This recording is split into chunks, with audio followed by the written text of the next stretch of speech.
शासनाचे लक्ष वेधण्यासाठी लातूर शहरातील जिल्हाधिकारी कार्यालयासमोर समाजातील ॲडव्होकेट तुकाराम माने यांनी दिनांक 14 सप्टेंबर पासून आमरण उपोषण सुरू केले।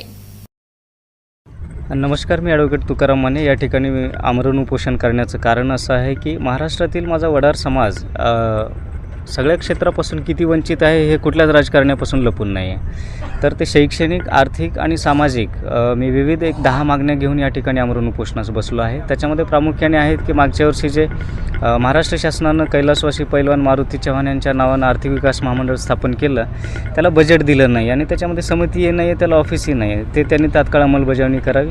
त्यानंतर न्यायाधीश रोहिणी आणि इदाते यांच्या दोन आयोगांच्या ज्या अहवाल आहेत त्या तात्काळ लागू करण्यात याव्या। त्याच्यानंतर माझ्या समाजातील वडार समाजाच्या सुशिक्षित तरुणांसाठी प्रत्येक जिल्ह्याच्या ठिकाणी 100 विद्यार्थ्यांचा वसतिगृह त्यांनी सुरू करावं। त्याच्यानंतर